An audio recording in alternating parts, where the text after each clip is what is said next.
right, so 2K22 is officially 19 days away, and we still do not have a gameplay trailer at the time I'm recording this. You are seeing this on August 22nd. The game, as I just mentioned, at 19 days away, we don't even have an ounce of gameplay footage so far. But what do we have? Let's go over some of the positives, or positives I'll put in air quotes.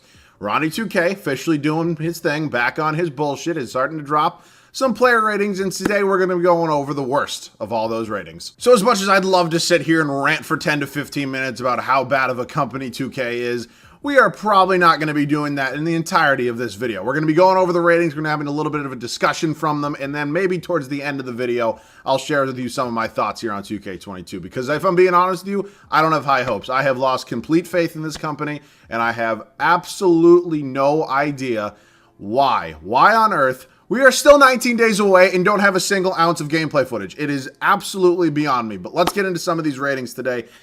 And oh boy, some of these, man, they really do frustrate me. So we're not exactly starting with the biggest name here for the first rating, but we're starting with a guy who had a very underrated playoff run, in my opinion, and that is Cameron Payne, who is officially a 76 overall according to 2K.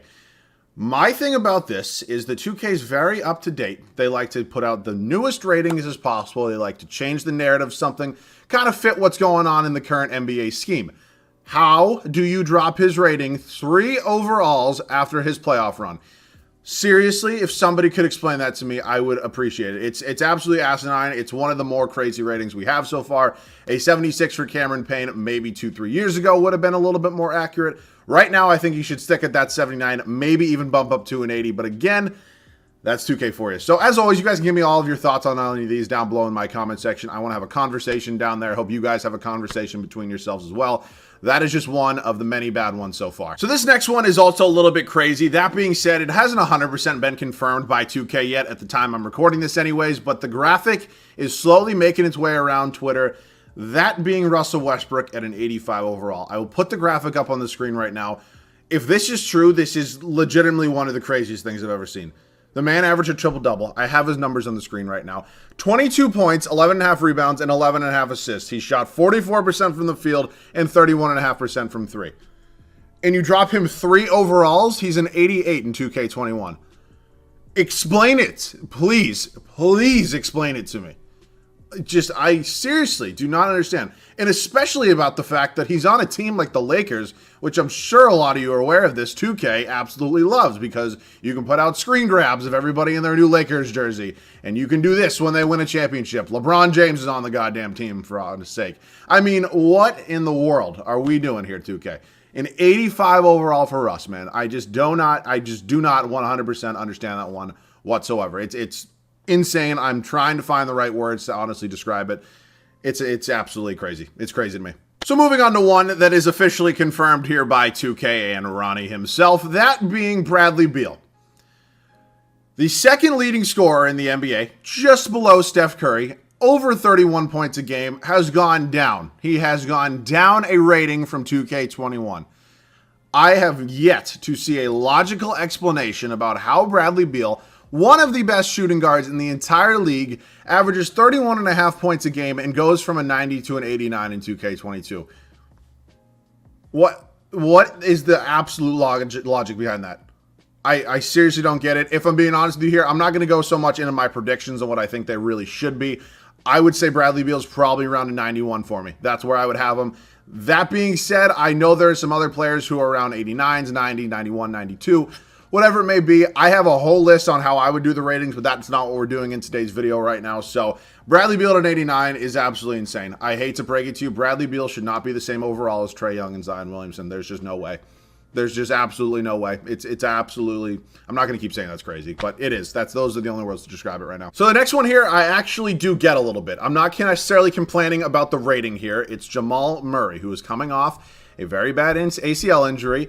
The same thing goes with Kawhi Leonard, Klay Thompson on his Achilles.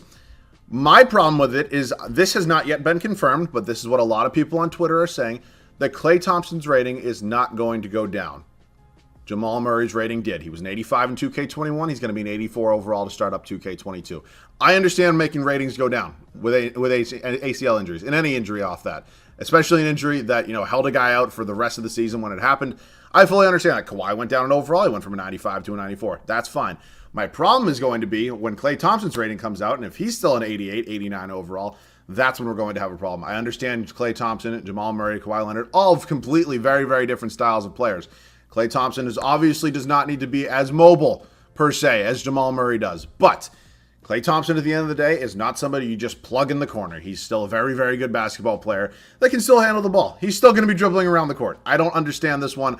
It's not 100% confirmed yet, so I'm not going to absolutely lose my mind at it. But the fact is, if he's still an 88 overall, this whole thing it makes no sense. There's no logic behind this whatsoever. And Ronnie even said that they dropped Jamal Murray's overall because of his ACL injury. So if they drop Klay's rating in a couple days and he's still an 88, man, we're going to have some problems. Let me just say that right now. We got another one that's pissing people off. I don't know why they're suddenly dropping all of these ratings for guys that had unbelievable seasons, but they bumped Zach Lavine down from an 88 to an 87 overall for 2K22.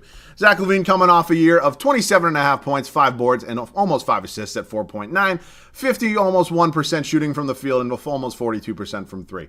Man played 58 games, so he did not necessarily play the entire 72-game stretch from last season, but why?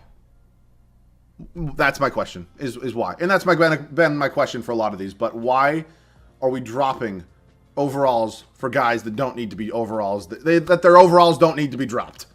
Okay, I understand Ben Simmons being an 84. That's fine. But you're bumping down somebody who shouldn't be bumped down, if you catch my drift. Please explain that to me. And look, I hate to blame Ronnie for everything, but I'm slowly starting to blame Ronnie because, he's whatever. He's 2K's PR guy. He's their social media manager, whatever the hell technical position he has right now. I know he's not the absolute ass clown that sits in a lab for probably 12 seconds and puts all these ratings out. But the fact that he promotes it, gets so much shit, and he sees it because I saw him get ratioed 3 fucking times in a row on Twitter, and he still does not talk to anybody about it. How hard is it to walk up to a developer and say, hey man, this probably isn't the smartest thing in the world? And I fully do understand that you should not listen to people on Twitter, mostly for everything, but really especially for this on everything. But when it comes down to it, people who play your game do know best. I'm not saying that I know best, but I'm saying that the collective 2K community, especially the My League, My NBA community that plays this game mode daily, should have a better understanding of what some of these overalls should look like than somebody who sits in a lab and probably doesn't even watch basketball. I'd like to also point out that Ronnie talked about somebody, aka Spencer Dinwiddie, not playing 82 games last year.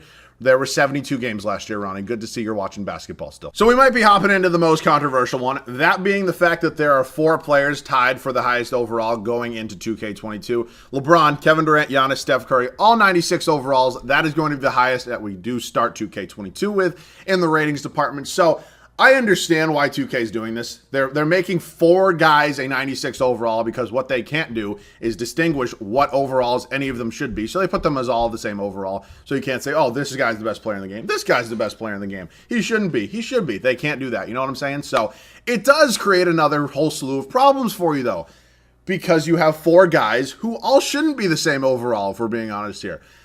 I'm sorry, Lakers fans. I know you're going to get mad at me for this. LeBron James is no longer the best player in the NBA. He should not be a 96 overall. He should not be the same overall as Kevin Durant. There is no way. No way. I would have LeBron in a 94, 95. Either of those are fine. Kevin Durant should be a 97, 98 to me. I would put Steph at a 96, 97 maybe. And Giannis should be around a 97, 98 in my opinion as well. Those are my ratings. If you don't enjoy those, that's totally fine. I understand it. People have different opinions and all this. But putting 4 guys, probably the 4 best players in the league, as the same overall rating is not a way to make your game look better. That is not how you do that. Make a decision, stick with it, and back it up with statistics. Only way it's going to work. So this next one, some of you might call me a little bit of a homer, a Celtics fan, whatever it want to be. That being Jayson Tatum still being a 90 overall. They didn't touch him. They didn't change a single goddamn thing about him. Still a 90 overall going into 2K22. That was his rating in 2K21. I said this before. 2K loves to make things fit their narrative. They love to be as up to date as possible. That's what they say. So they are probably going to incorporate the playoffs into their ratings for 2K22. The Celtics lost in 5 in the first round against the Brooklyn Nets. They were without Jaylen Brown. Kemba Walker's basically in a retirement home at this point. So I was never questioning the fact of whether the Celtics had a chance of beating the Nets. There was no chance.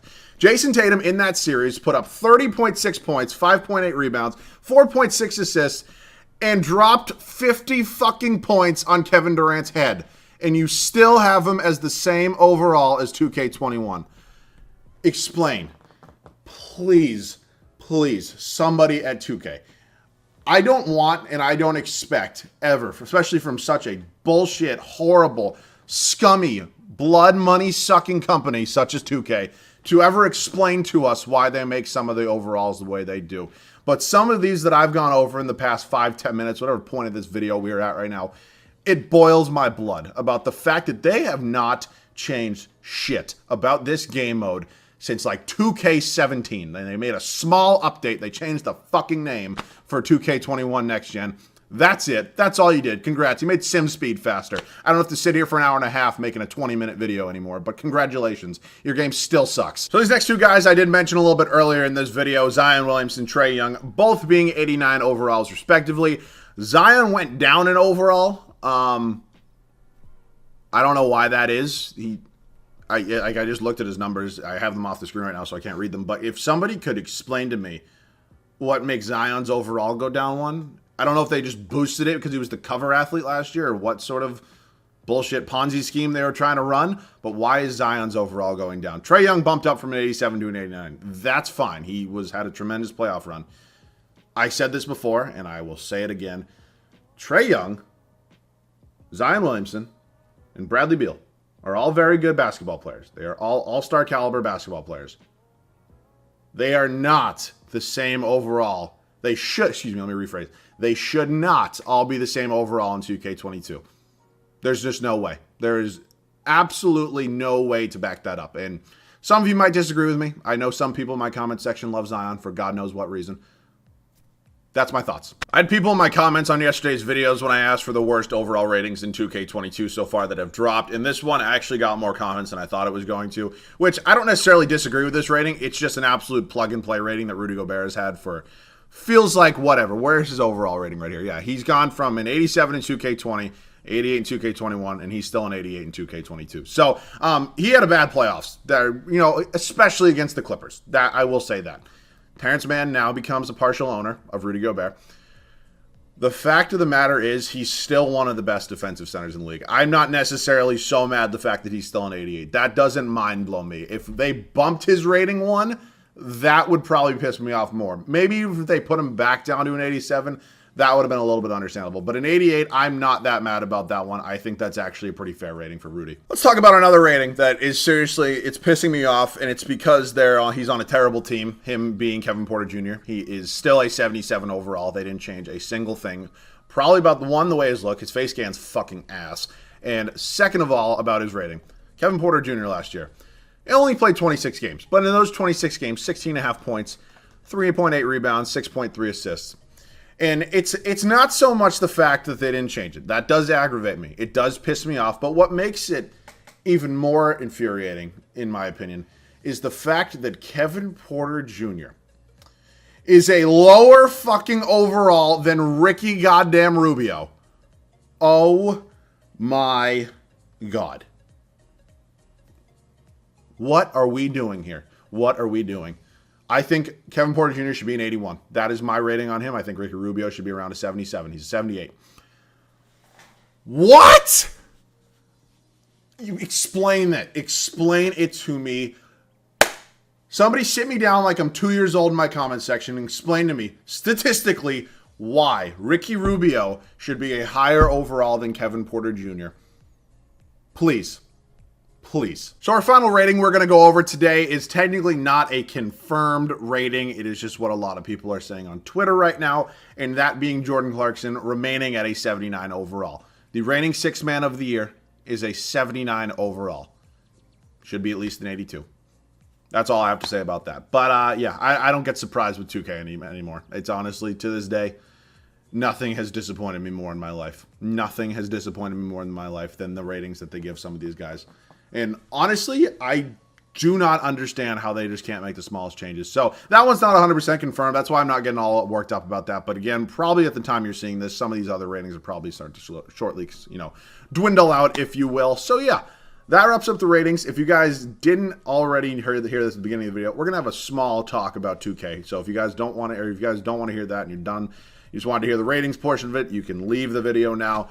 we will shortly get into that, but one thing I do want to say is the rookie ratings, in my opinion, are all fine. They're all, I mean, they did it basically the way that they probably were going to do it anyways. They just made the first overall pick the highest overall. Sorry for that bad move. Highest overall pick, the 80 overall, and they went down from there. I mean, that's fine. That's what they do pretty much every year. So that wraps up ratings. Sorry if that clap was loud. We will now rant a little bit. So this will not be a long rant. This will 100% not be a long rant just because I have done this so many times in my videos. But some of you guys say you don't like hearing me rant in my rebuild. So we're going to go ahead do it today when we're not doing a rebuild. The purpose of this video is to shit on 2K. It's a very easy thing, I'm aware. So let's have some quick starter discussion points. We're going to talk about not only just the ratings, but my league, my NBA as a whole. There has been, since I started uploading videos on YouTube back in 2K17, this is going to be starting my 5th 2K on YouTube. Actually, no, 6th, 17. Well, I didn't start at the beginning of 17, so 18 is when I fully started, 19, 20, 21. So yeah, technically the start of my 5th full 2K here on YouTube. I have not seen any sort of move, any sort of change in this, game mode since I've started playing. They have tweaked some things. They have updated simulation speed, player regression, player progression, still absolutely busted. The regression hits all the same guys. It hits guys like DeMar DeRozan. It hits guys like Jimmy Butler for no apparent reason. It makes them like 6 overalls lower than when you started the video. We're not going to dwell on individual players though. Player progression needs to be changed. It needs to be fixed. There is no chance that in 3 seasons somebody should jump up 12 overalls. Let me rephrase that. There's no reason somebody should jump up 12 overalls unless they prove it statistically. And I want it statistically in the game. When you don't change anything about their stats in the game and they go up 2 points per season and you're jumping up 12 overalls as the video, progresses. How? How? Why? In what way? What shape? What form is that a logical thing? Furthermore, we will talk about the ratings a little bit. I don't know if any of you do know who does the ratings. If there's a team, I highly doubt there's a team because there's no way that collective people with a brain and an IQ that actually got hired by a multi-million-dollar company in 2K, by the way, sat down and actually took time. They have a fucking year to do this every single time and made these ratings. There's just no way. I highly doubt that. My more so guess would be that somebody probably looks at statistics. That's probably it. They probably haven't watched a second of basketball in their life, and then they probably go ahead and make these ratings. That would be my guess. Hire a team of people who know what they're doing and have played the game mode. Nobody cares about the stupid bozo that sits on a chair at a desk all day, doesn't watch a second of basketball, and puts these out. Other than that, man, it's just small changes to my NBA. Look, I know it's never going to be perfect. There's always going to be flaws with it. At the end of the day, it's not a game mode that makes 2K money. That's never going to change. There's no way to incorporate actual money into a game mode like this and have people still play it. I don't really think they care if people play it at the end of the day. It doesn't really rack up as many views as some of these My Team, even My Career videos, even some just borderline basic park videos at the end of the day. But how hard is it to make some updates that would just please a community? It's not like there's 5 people doing this, okay? You know what I'm saying? Sure, there's not as many My League, My NBA YouTubers as there are for something like My Team. That's fine. We don't have a small community here as a whole. You know what I'm saying? My individual community might be small, but if you look at somebody like Kenny, who has over a million subscribers and averages probably around 300,000 views per video, and you still haven't changed the one game mode he consistently uploads, how do you not do that? How do you not do that? That brings you more people buying the game. That brings you more people watching his gameplay, which is your game, which gets more people to buy it. How hard is that? You know what I'm saying? We're going to pretty much wrap this one up because this video has, 1, been long enough, and 2, I just can't talk about this dog shit company anymore. It honestly aggravates me. If everybody wants to boycott 2K, I will do it for you. I will go ahead. I'll play Madden. I don't really care. But we're probably not going to do that. So 2K22, 19 days away. We got a couple more non-rebuild videos before that, but we're wrapping up an upload streak right now. We're almost at day 80 of an upload streak, which is crazy. So I didn't say this at the start of the video, but if you guys have not yet, could take a second out of your day, subscribe to the channel. I would definitely appreciate that, and we're obviously going to have pretty consistent content going into 2K22. If it's playable, that is. I'm playing it anyways, but you know what I'm saying. So that wraps up this one. As always, thank you guys so much for watching. Let me know all of your thoughts down below in the comment section. I don't care how small it is. I want to hear it. I love you guys. Thank you guys so much for watching. See you guys on the next one.